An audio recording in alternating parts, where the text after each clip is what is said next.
Enslin, and I am honored to be with you tonight and welcome you to our this month's wellness webinar. The topic is energy leaks and metabolic burnout, why you're tired and what to do about it. So we have a great presentation for you tonight. So whether you're watching us live or catching us on the replay, we hope that you enjoy the information that is going to be shared with you and get a few tips that you can just take with you. So with that, Kate, let me turn it over to you. All right. Hello, everyone, and welcome. As Beth just mentioned, whether you're here with us live or watching the recording later, I'm glad that you're here. My name is Kate Carripio, and I am a national board certified health and wellness coach and co-founder of Healthy and Vibrant. Most of my work is with busy, high achieving professionals, especially women and men in their 40s, 50s, and beyond on metabolic health. Hi, everyone. I am Susie, and I am a certified health coach and a gut health specialist. Tonight's topic is the one we hear about more than any other. Why am I so tired all the time? And before we go any further, we want to make two promises to you. Promise number one, this is not a try harder talk. Nobody's going to join the 5 a.m. club tonight, and nobody is getting a 12-step morning routine. That's right. And promise number two, you're going to leave here with some specifics, real numbers, real research, and 4 concrete things that you can do. Each one is going to take less than 5 minutes, okay? And none of them are going to require a gym or a supplement or even a single change to what you're putting on your plate, okay? Tonight is about your energy system itself, your sleep, your rhythm, your light, and your stress and your movement. Yeah, so go grab something to write with, seriously. There's going to be a few numbers tonight that are going to be worth writing down. So let's start with the most important idea of the whole half an hour. So, Kate, let me describe someone and you tell me if she sounds a little bit familiar. It's a woman who wakes up tired, even after 7 hours in bed. She runs hard all morning. Then she kind of hits a wall somewhere around 2 or 3 o'clock and pushes through it with a little coffee and willpower. But by 8 p.m., she is done. She is too drained to do anything that matters to her. And then at 10:30, she's lying in bed, exhausted, but wide awake. Hello. Yes, she's familiar because that was me. All right. For years before I did this work, I'm CPA, I was an executive, had deadlines, long hours, and the exact day that you just described on repeat, it was like Groundhog's Day. And here's the thing that I want each of you to hear. If you asked me back then how I was doing, I would have said, I'm fine. And and I would have meant it because when everyone around you is running on fumes too, your colleagues, your friends, other moms, tired stops looking like a symptom and it really just starts looking like life. It looks like being a grown up with responsibilities. Yeah, and I mean, that's the trap, isn't it? I mean, it's everywhere. So we obviously assume it's got to be normal. That's right. And that's one of the most important things that we want you to take home tonight. Common, it's not the same thing as normal. Afternoon crashes, they're common. Waking up unrefreshed, common. Wired but tired at 11 p.m., common. But none of these are really normal, right? They're signals. Your body, it keeps a very honest ledger, and the former accountant in me loves this, right? The persistent exhaustion is really the ledger that's telling you that somewhere energy is going out faster than it's actually coming in. Which is exactly why we name this talk Energy Leaks. Because for most of us, it's not one dramatic thing draining us, it's several small, invisible little daily leaks. But the good news is about leaks, once you can see them, you can plug them. That's exactly right. So let's define our terms because, first, tired and burnout, they get used interchangeably and they're not the same, right? So ordinary tiredness has a simple test. Rest fixes it. Okay. So you have a big week running around, but then you can follow that with a weekend of sleep and you bounce back. That is the first one, right? That's tired. Metabolic burnout, that's when rest stops working. You sleep, you wake up, and you're still flat. So if that is you, tonight is especially for you. And this isn't pop psychology. The World Health Organization formally recognizes burnout in its International Classification of Diseases as the very first definition, and it's really quote worthy, the very first thing they say about this. Burnout is feelings of energy depletion or exhaustion. So energy is a headline, but burnout is at its core an energy problem. That's right. So let's talk about what's happening in your body. Your metabolism, it's not just about weight. People think that all the time, but it's the system that produces its budget energy for everything, your brain, your focus, your immune system, and your recovery. There's stress researchers, they have this term, and it's for chronic unrelenting demand, what that does to the system, and it's called allostatic load. Think of it as wear and tear. Okay. So every week of poor sleep, the constant alert mode, and no real recovery, that just adds a little more load. And what does a body that's under this load do? Well, something that's very smart and equally as frustrating. It starts conserving. It turns that energy dial down. So really there's less spark and you're really in more of a survival mode. Yeah, and here's a hopeful flip side. A dial that was turned down, it can be turned back up. And everything we're teaching in tonight's webinar is about giving your body the signals that say, hey, the emergency's over. It's okay. It's safe to spend all that energy again. That's right. All right. So the first interactive moment, right? The first I want you to put in the chat. I want you to identify your crash time. What is a time of day where you notice that your energy reliably bottoms out? So if you're live, type that in the chat. If you're watching the replay, just pause for a couple seconds and identify that. And don't skip this because we're going to come back to this exact time later and we're going to give you a specific protocol for it. I know mine is 3 p.m. That I do know. We got some different numbers, Susie. I don't know if you see them, but we have 3, 2, 1, 1, 3. That sounds about 8. right. All 8. right. Wow. Somebody made it way long. That's right. Good Okay. job. Yeah, but for me, I know mine is about 2 o'clock in the afternoon, Okay. every afternoon. Yep. Okay, so now whether you typed it or you're just holding it in your head, I'd be willing to bet that for most of you, it landed somewhere between 1 and 4 in the afternoon, which, like Kate said, almost all of them were. Yeah. And that's not a coincidence. And it's not a personal failing either. But by the time we hit leak number 4, you're going to know exactly what's driving it. That's right. So, Kate, what was your number, by the way? My number was 3. Okay, all right. It's like I wake up at 3 in the morning, crash at 3 in the afternoon.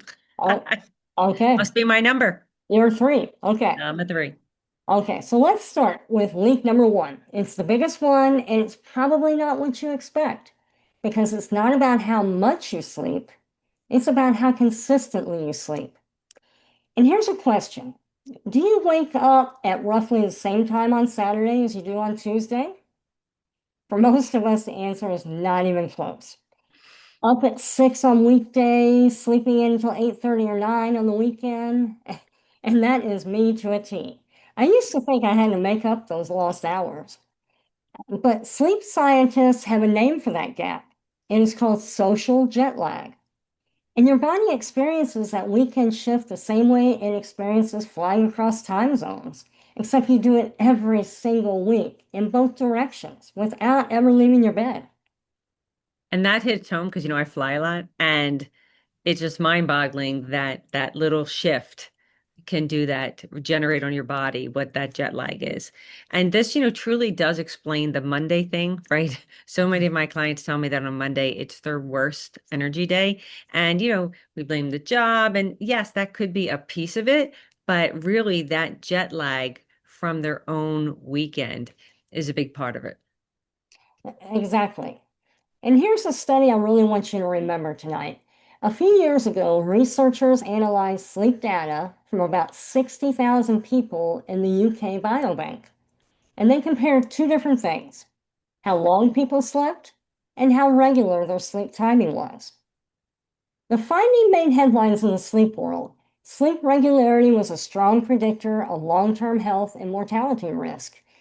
Um, and the mortality risk more than the sleep duration. So let me read that again. I kind of messed that up. So when you sleep matters more than how long you sleep. And that is so important because we all think, oh, it's just when you sleep. But no, it's how long you sleep. And that's really important, right? Kind of freeing because when someone says, you just need to sleep more, right? That's advice that most busy people we can't use, right? No. You can't always control how the day ends, right? Because some things pop up, right? Family, work, whatever, but waking at consistent times, that's available to almost everyone. Right. So here's the plug for that link number one. And this is the first thing to write down. Anchor your wake time. Pick one wake up time and hold to it within about 30 minutes, 7 days a week, weekends included. So notice it's the wake up time, not the bedtime. And there's two reasons for that.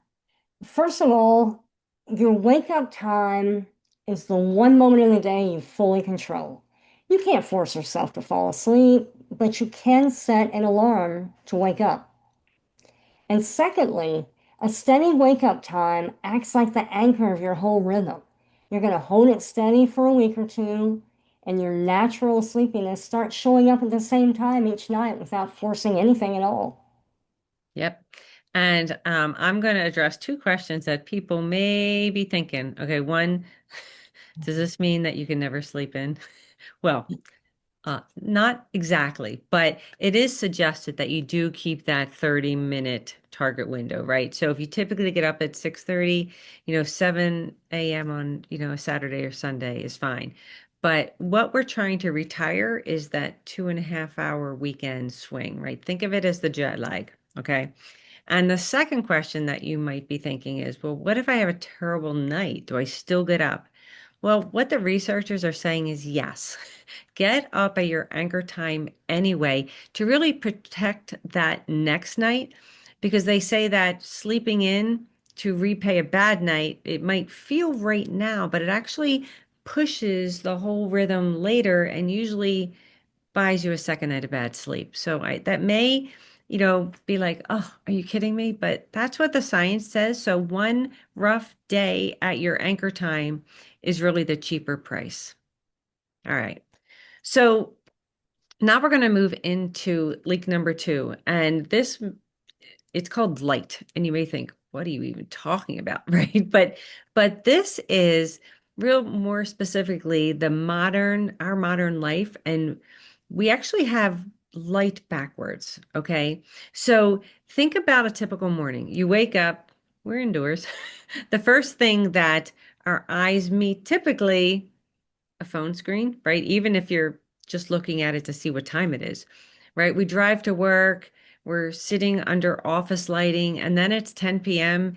and our body's trying to wind down, and we're soaking in either some bright overhead light like I have on now, or a glowing screen, whether it's, a computer, an iPad, a TV, right?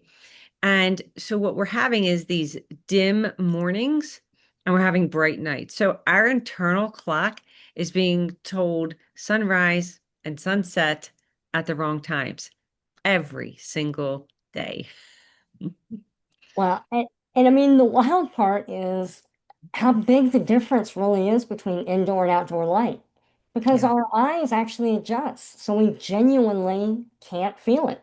That's right. And this is really interesting. And this is something that, you may want to write down. But light is measured in lux. That's LUX, okay? And a well-lit indoor room, think your kitchen, your office, it's usually somewhere between 100 and 500 lux. Okay, just for a reference point. If you step outside on a gray, overcast day, you're standing in several thousand lux. Okay. On a sunny day, that can reach 100,000. So even on the dreariest morning, outside is roughly 10 times brighter than your brightest room. And your brain's master clock absolutely knows the difference, even though your eyes are hiding it from you. And I think this is really neat. There was, I'll say proof, right, of how fast light can reset the tired internal system. Okay, so there was these researchers at the University of Colorado, and they took a group of adults, they took them camping for 1 week. No phones, no artificial light. Really, they had the sunlight and they had campfire.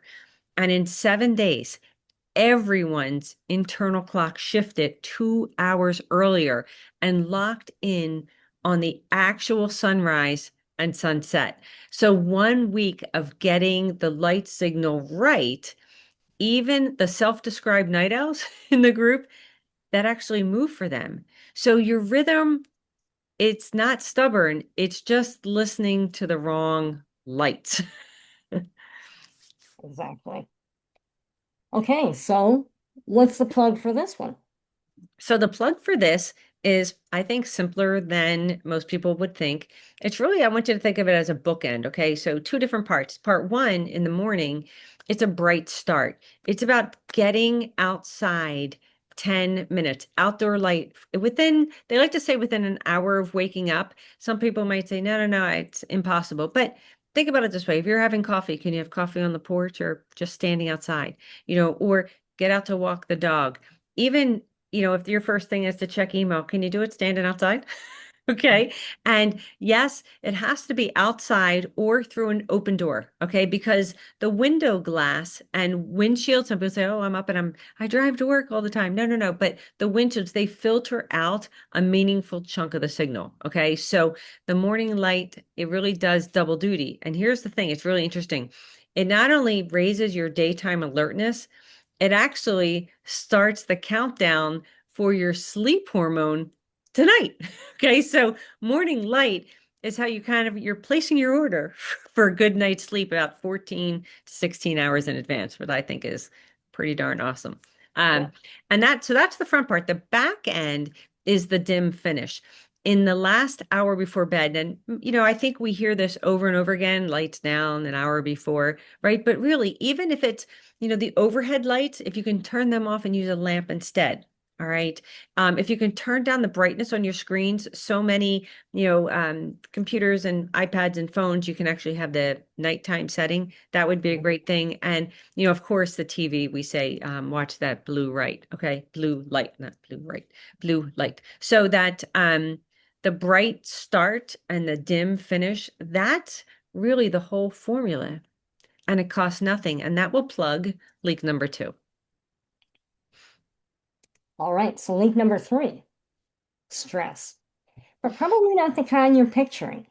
We all picture stress like, big events, the deadline, the diagnosis, the difficult conversation.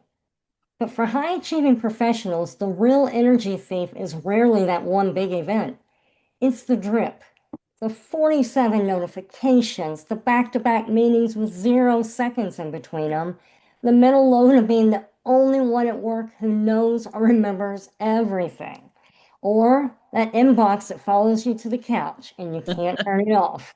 I know you know nothing about that, Susie. Nothing. I've never heard of this thing. Right? And that drip, it's sneaky precisely because no single drip feels like stress. It just feels like Thursday. I mean, any other day. Exactly. And that is so truthful. Um, but your nervous system doesn't grade on a curve. To your physiology, a low grade alert mode is still an alert mode. And holding on to that for 10 hours a day means your body is just spending real metabolic energy on vigilance. hour after hour. And that energy was actually budgeted for more focus, mood, overnight repair. So that's a leak in the purest sense. That constant outflow, nothing gained.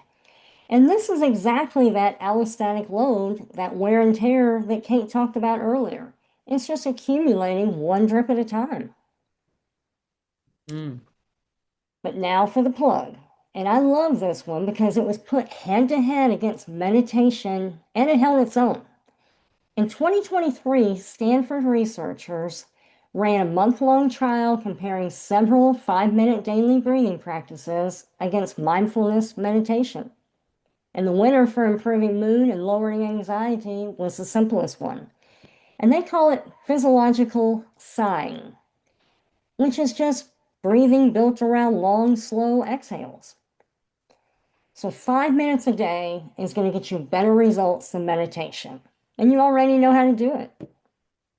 And what's interesting is the reason why it works is it's mechanical. It's not mystical, okay? This long exhale directly activates the calming branch of your nervous system. It's the closest thing that you have to that built-in turn off switch, right? Susie, why don't you walk us through it so that we can do it together in practice? Sure. So everyone, even on the replay, I want you to do this with us. So here's what we're going to do, Kate. We're going to Okay. take 2 inhales through your nose, then 1 long, slow exhale through the mouth, kind of like you're blowing out a candle. And you're going to do it all the way until you're empty.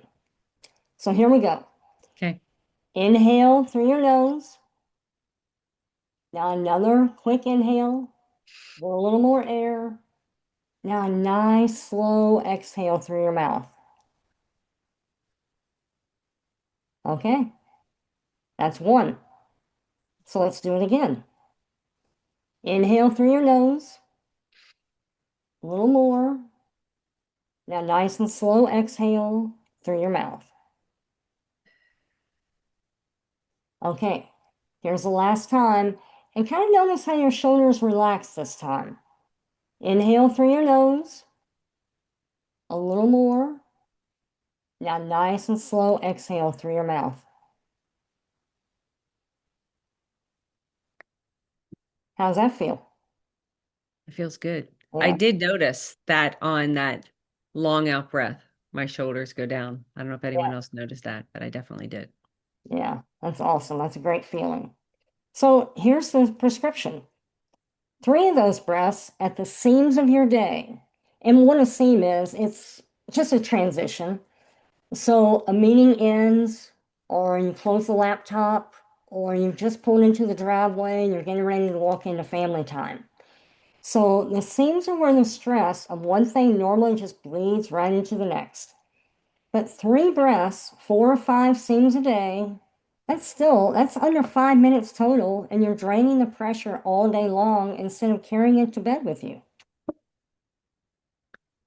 I really love that because I wasn't familiar with the terminology of seam. And it's a great way to take that pause because like, oh yeah, right? Before I do the next thing, you can kind of almost close the chapter, take 3 breaths and to reset yourself for the next one. So thank you for sharing that. It was a good way to put it. Okay. Absolutely. All right. So the last leak number 4, this is the one that's hiding in plain sight. This is our motionless hours. And it's kind of counterintuitive because some people think sitting perfectly still for 3 to 4 hours straight, that it conserves your energy. Well, here's the thing. It actually drains it. Okay, long stretches of stillness. It tells your metabolism that nothing's needed out here. So what happens is the system, it dials that energy production down to match. And that's when we start feeling like heavy and sluggish at our desk. And, we usually conclude that we're just exhausted and maybe we feel like, we're the car that's sputtering. And a lot of time, it's not that our tank is empty. We're just idling. We're just sitting doing nothing. Right. So stillness, you're saying, can actually masquerade as tiredness. Yeah. That one kind of stopped me the first time I heard it. Yeah, it's really interesting. I think most people think the same way. Researchers at Columbia, they put a number on the fix. And what they did was they actually tested different doses of movement breaks before and during long sitting. Okay, so they were looking for what is the minimum that actually would move the needle to help people. All right, the sweet spot was about 5 minutes of easy walking every half hour to an hour of sitting. Okay, so participants who were in the study, they actually reported that they were meaningfully less fatigued and in a better mood by the afternoon. And it wasn't from this exercise intensity, it was really just from regularly reminding their body that it's still in use. And, we can translate that and we can call it a movement snack, right? Which I know sounds kind of funny, but, we like snacks, right? So a movement snack with 2 to 5 minutes of any movement, right? And not going to just be standing and stretching. It could be walking the hallway or going up one flight of stairs, when you're on a phone, walking. And if we do this every, roughly 60 to 90 minutes, and one way that I like to think about it is, when you go for a massage, it's 50 minutes. And, now my brain tells me, okay, they need that 10 minutes to get the room ready for the next one. But I correlated to this that if you're sitting for 50 minutes, it's a great time to get up. And whether you go, for a walk to refill your water, go to the bathroom, and then come back down and get restarted. Um, but there's one more rhythm that I want to point out because, your energy doesn't just run flat across a day, right? Like this. It actually goes in waves. And they say it's about every 90 minutes to 2 hours that there's a climb and then it peaks and then it dips, right? And that dip is when you're supposed to take that little brief recharge that we just talked about, the movement snack. Okay. But what do many high achievers do at the dip? We push through, and it's usually with caffeine, right?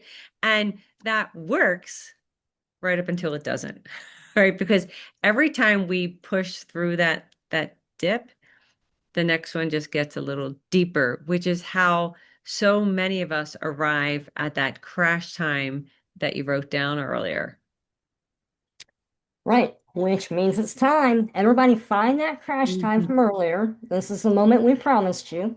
That's right. We told you we were going to give you a crash protocol. And this is it in 3 steps that will take 5 minutes at the time you wrote down, right? So for me, 3 o'clock. So when that time comes, right, the step one is to move. Okay. Can you move for 2 minutes? At 2 minutes, right? Stand, walk, do the stairs, go get a glass of water, something. We're not saying take an hour-long break, 2 minutes. Okay. The second thing is light. If it's possible, if you can step outside, remember, even on a gray day, right? That gray sky is going to beat your office tenfold. And the third step is a glass of water. So once again, you can actually combine all of these, right? You can walk to get your water or stand outside and drink it. There you go. Move, light, and water in 5 minutes, right? Exactly. But did anyone notice what's not in the protocol? That 3 p.m. coffee. Hmm. So, hey, can you give them the information on this one? Because it's a statistic that is going to change your sleep. Yeah, you know what? It's really interesting. And many of you may have heard this before that caffeine has a long tail, right? Hours after that lift, right? You take it because you're like, "Ugh," and all of a sudden you're lifted up, but that tail of the caffeine is still there. And many times it's still in your system blocking the sleepiness signal. And they had this controlled study where caffeine taken a full 6 hours before bedtime still measurably disrupted the night's sleep. And that's the trap of the afternoon coffee. It borrows tonight's sleep to pay for today's crash, right? Which makes tomorrow's crash worse. So the protocol this protocol that we just talked about breaks that loop. So the general rule of thumb, enjoy your coffee, but give it a curfew of early afternoon. Okay, that's great advice. And now we're going to put the whole map on the table. So we got 4 leaks. 1, inconsistent sleep timing. 2, the light mismatch. 3, that all-day stress trip. And 4, the motionless hours. Okay, for our next little interactive moment, everyone think of that number of the leak that hits closest to home for you.